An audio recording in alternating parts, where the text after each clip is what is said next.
Hi. As we begin to enter into Luke 15, I thought it would be helpful to offer an introductory video to this unit, 15:1 to 17:10, although scholars can differ about what forms the unit. But I've decided reasons for this unit that I'll show here, and I think it's important because in chapter 15 we have three very familiar stories of lost things: a lost sheep, a lost coin, and a lost son. And those stories are so familiar that it might seem like we don't need any help to understand those. They're obvious what they mean. But recent scholarship, as well as not so recent scholarship, has shown there's a lot more going on in those stories than it might seem. And one of the keys, as we've been looking at throughout, is not just to read them as they are, just standing alone, but to see them in the narrative context of where Luke has put them, in this case in chapter 15. Not only that, after chapter 15, we get some very different parables. And if the ones in chapter 15 seem easy and obvious, the ones in chapter 16, certainly the first one, the so-called unjust manager, is prefaced by many scholars as the most difficult parable in the New Testament. But as we'll see, its difficulty depends upon how one approaches it. Sometimes scholars make it much more difficult than it needs to be because of the methods they use that put up their own barriers to hearing what it says. That's one reason we need to do this introduction, because I'd like to suggest, and I'll show you why in a minute, that chapter 16 fits very tightly in with chapter 15, both as part of the other side of the chiasm on the journey to Jerusalem that we've been looking at, that I'll show you in a minute, but because they fit together very nicely around the theme that we see introduced at the very beginning of our passage. As you can see on the left side of the screen, the juxtaposition of the tax collectors and sinners coming to him and the Pharisees and the scribes grumbling about it. And so what we see in these chapters is responding to both those realities, to the coming of the tax collectors and sinners and the grumbling of the Pharisees and the scribes. And as I've been claiming throughout Luke's gospel, the Pharisees in Luke's gospel are a stand-in for Luke's audience of elite Romans. And today that will be made very clear in the overview and in this section, because in 16:14 we'll see the narrator tell us that the Pharisees are literally silver lovers, or lovers of money, which historically there's no basis for whatsoever. In fact, there's no reason to think the Pharisees were elite in any way other than intellectually important, but socially there's no reason to think they were particularly powerful. In fact, their stance led them to be against the Augustin conspiracy, if you will, or arrangement, if you want to put it that way, that allowed the Herods to serve the Romans in keeping peace in Jerusalem.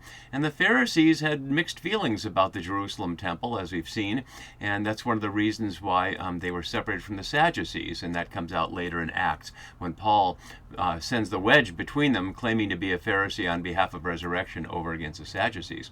So the Pharisees play a role in this gospel for Luke's audience, substituting for their elite Roman friends. And that's one of the many ways, and this section is one of the ways we can see it, where Luke is walking the line between speaking openly and making clear what Jesus' message is, and hiding it a little bit behind some codes, so perhaps Roman readers that were hostile to the Jesus movement wouldn't see. And we'll see other examples of that as we go. Sometimes scholars have seen that as Luke watering down Jesus' message, but that has to do with methods that we're not going to do here, which I find very unsatisfactory, despite some of the great minds working on it for many, many decades, which is to try to separate the quote-unquote true words of Jesus from the words of Luke, or the words of various sources that Luke has put together, however we want to look at that.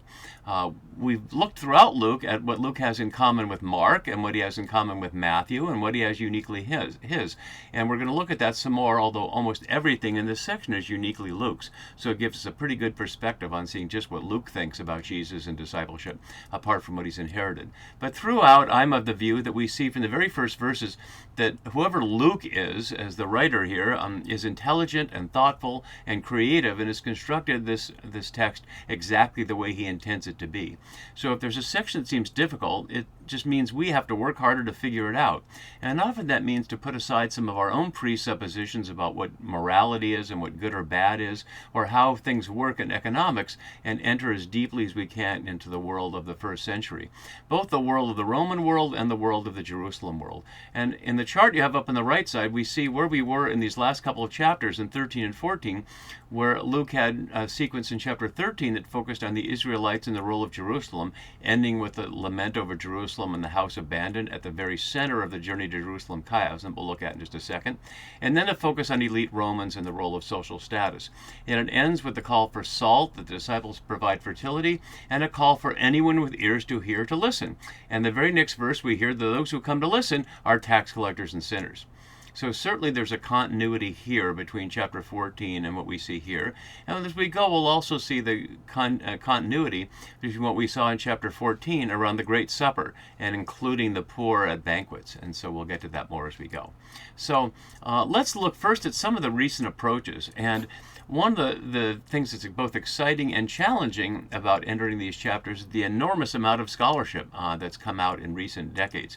And here I have only a selection. I only went back to the 90s to highlight this, and these are just a few of the many. When I went to the databases that are available to me for my institutional online connections as a Seattle U emeritus professor, I'm sorry I can't share those with you, but they're only available institutionally.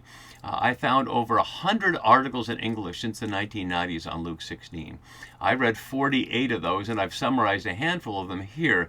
And that's not to say how much I've read, but to say how much creative energy is out there all over the world trying to make sense of these stories. And not surprisingly, there's no great consensus, so I'll try to point out the range of things as we go. So I'm not going to go through all these, but just to highlight a few, and you can see and read them for yourself, and I'll post this at radicalbible.net. Some of the approaches that we see to Luke 15. One from Gandhi's interpretation. Gandhi, a well-known New Testament scholar, and by the way, these are simply in alphabetical order, so no particular order here. A myth criticism, a feminist approach to muted voices, an interesting approach to what the author calls eusebiogenics, a word he made up, which is illnesses that derive from piety or faith. Carol LaHerde reads from her work with Arab and Yemeni women of low status of how they read these stories. Similarly, Edgar Lopez engages in contextual Bible reading and intercultural Bible reading via 4 groups of readers in Colombia. And Mosese Malo does the same kind of thing from Oceania, using a Samoan literary voice in light of a very popular novel from their region. And there are many others, as you can see here. I won't go through all of them.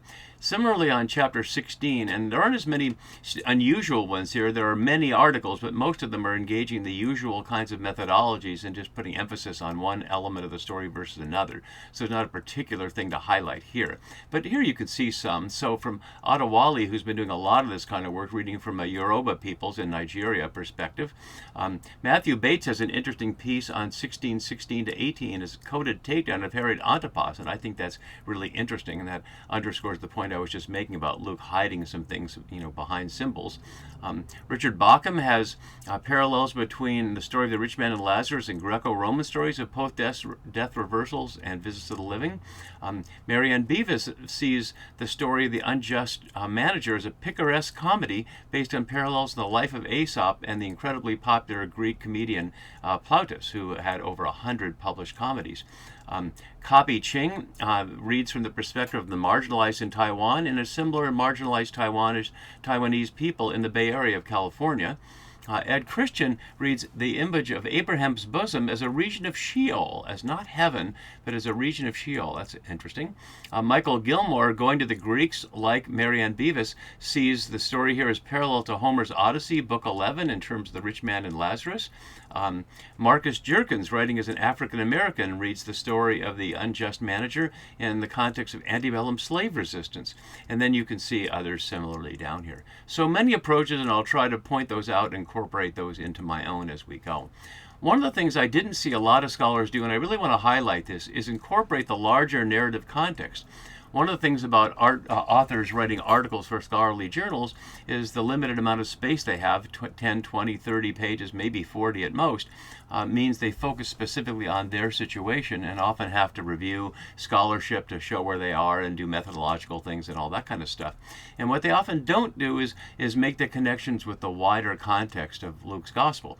Sometimes because that's not one of their tools, that they're source-oriented and trying to separate out what's from Jesus and what's from Luke or what's from some other source. But sometimes just for who knows what reason, it's hard to know why they don't do things that they don't talk about not doing. But I want to do that here because although although this chiasm, originally from Kenneth Bailey, is not precise, we see there's inserted material here, and it doesn't all fit exactly. There are certainly a number of parallels between the passages we're going to look at here in 15 to 16 and these colors here from the magenta, blue, and yellow, with these on the other side. Let's look just at a couple of elements. So, for example, in chapter 13, it started with two short comparisons about Pilate mingling the sacrifice with the Galileans' blood and those upon whom a tower fell, followed by a parable that expands on the first point, the fig tree's fruitfulness. And we see a similar thing at the beginning of chapter 15, the two short comparisons of the 99 sheep and the one and the 9 coins in the one, followed by the parable of the father and the 2 sons. And although that's out of the order I'm showing here in the chiasm, where we'd see on the left side of the screen, it's going backward in the order, and here it's going forward. It's still parallel within this wider section. That's highlighting that it's not a precise chiasm. Certainly these sections are tightly connected because it's the only mention of manager, and we'll get to that in more detail when we get there, in Luke's gospel, and this combination of faithful, pistos, and prudent, phronimos only in those couple of places. So a shrewd and manager around the question of faithfulness, we need to read those together. And similarly, a rich man who's by himself, who faces a judgment before the story even gets much farther into it, in the midst of feasting and celebration. So we'll have to read the story of the rich man's land that produced abundantly, together with the rich man who has Lazarus at his gate. Similarly, back in chapter 12, a man interrupted Jesus with this, "Teacher, tell my brother to divide the family inheritance with me." And in chapter 15, we get something similar where the son tells the father not to divide it, but just to simply give him his share, and doesn't talk to his brother at all. And the one in chapter 12 leads to a warning about greed, and certainly greed is key to what we're going to see in this section. And then in the beginning of chapter 12, we saw the warning of beware of the yeast of the Pharisees, that it's their hypocrisy, and Jesus continuing that nothing is covered up that will not be uncovered, and nothing secret that will not become known. And we see this scattered through this section here, where the Pharisees and the scribes are grumbling, and that will be part of their hypocrisy, as we'll see. But God knows their hearts, speaking to the Pharisees, so that's what's covered up that will be uncovered. So they're wanting to cover up their views, Jesus will reveal. And so there'll be a lot here again about the Pharisees, not as the historical group that competed for power with the Sadducees in Jerusalem and the environs, but as a stand-ins for Luke's audience, as I was pointing out. So how do we shape this whole thing together? And I note this is one way of shaping it. I'm not in any way suggesting this is the answer or I've solved the puzzle. It's not exactly a chiasm, although I've color-coded it with some parallels with both the preface and the conclusion.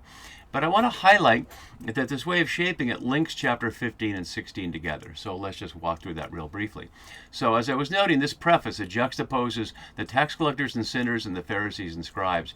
And as one scholar has noted in verse 3, he told them this parable. The them is ambiguous. As Kilgallen notes, perhaps the most satisfactory answer is that the 3 stories that follow have elements in them that would appeal either to sinners and tax collectors or to Pharisees and scribes. And he says the 3 stories to highlight chapter 15, but I would say including chapter 16, because although chapter 16 starts, he said to his disciples, we'll see in 16:14 the Pharisees are plainly listening. This is all taking place at the house of a Pharisee. Still, there's no reason to think we're not still at the meal that began in chapter 14. And so the Pharisees are still listening, even if he's talking to the disciples, and we're told they turned up their nose to him, and so he tells the closing parable there. So there are many elements that suggest that the Pharisees are stand-ins for the elite in Luke's Roman audience here. And so with that in mind, the Pharisees or the tax collectors and sinners, Jesus tells 2 stories about struggles in the lives of the poor, about a shepherd who loses a sheep and leaves 99 to collect the one, and a woman who has 10 coins and loses one and searches to find it. And both of them end with extravagant celebrations. And those stories make no sense, and they certainly are insulting to the Pharisees, as we'll see. No Pharisee would imagine having sheep and being out there in the wilderness doing that kind of thing. And the idea of these celebrations is absurd, and that will be part of the point, as we'll see. But what we're seeing is a little glimpse for the rich into the lives of the poor, about how someone with 10 coins loses one would engage in whatever struggle they could to find that one, and be so glad to find it that they would call their friends and neighbors and have a celebration. That finding one little lost coin is enough for them to have a celebration. Can we imagine the rich worrying about a lost coin, or a lost Benjamin even, for that matter, depending upon how rich you are? So this is a glimpse into the lives of the poor for the Pharisees and the scribes, and perhaps a sense of solidarity for the tax collectors and sinners, that Jesus understands their life. But then we get to the question of the father and the two sons, and the story of the so-called unjust manager. And those are very closely connected together, as we can see here, including the fact they uniquely, or the two of them together, uniquely use the phrase squandered his property. In chapter 15, it comes from the narrator as a fact. In chapter 16, it comes as a rumor and a charge against him. And in both of them, they talk to themselves. We see he came to himself and said, and the manager said to himself, here's my situation, what am I going to do? And they come up with a plan. I'm sorry, I didn't put the verses on that one. And then there's a return to in the house. In the story of the unjust manager, his goal is to be welcomed into homes, although the word here, as we'll see, is ultimately from Jesus' mouth is tent, but in his plan it's homes, and the prodigal son is welcomed home as well. And of course, the prodigal son story ends with a celebration that the older son refuses to engage in. That's a little separate from the story.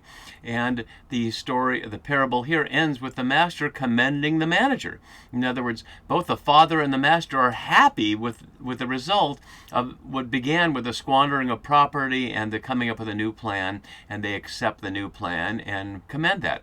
And as we'll see, those are both about the question, not of repentance as such, because no repentance is described, but using the mammon of injustice, which is to say money gained through the imperial economic system, to reduce debt or reduce distance, to bring people back together through the means available through the unjust system.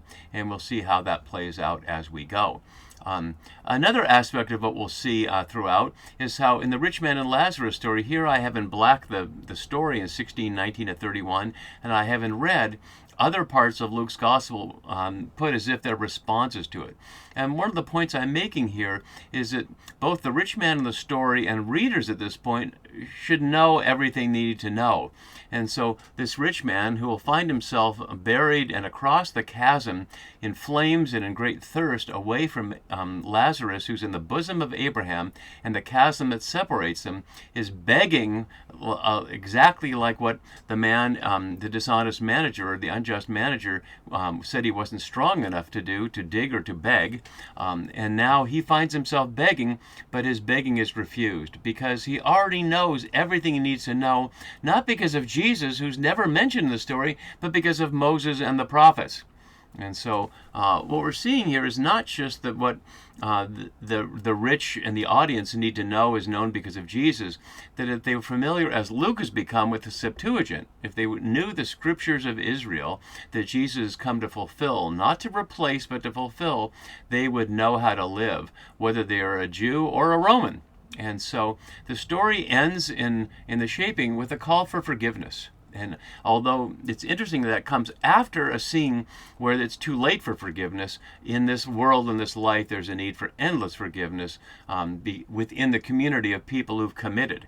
It's not about forgiving people outside, although Jesus will do that on the cross in Luke. Forgive them, they know not what they're doing.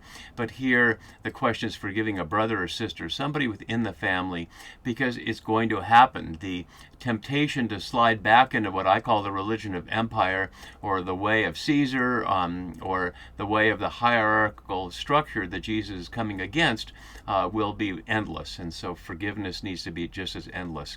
And it concludes with another image about slavery, where it's the opposite of what we see in an earlier scene where the master sits down and feeds the slaves, which is obviously contrary to normal practice. But the sense of, if you've done everything that your master, God, wants you to do, you don't expect to be thanked for it. It's just what you're expected to do. And so you just do it because it's its own reward. And that's what we'll see throughout, that Luke is saying, even though there's a promise of some afterlife reward, and we see Lazarus in the bosom of Abraham, and we'll look closely what that's saying and what it's not saying about afterlife, especially in light of its echoes from 1 Enoch 22 that we'll see when we get there. Really, as much of the reward is here on earth. And of course, that's part of the Lord's Prayer. Not so much in Luke's version, but in the version we know. Your will be done on earth as in the sky or in heaven. So with that overview, we'll begin to enter into the first story of the lost sheep in our next video. See you then for that. Bye-bye.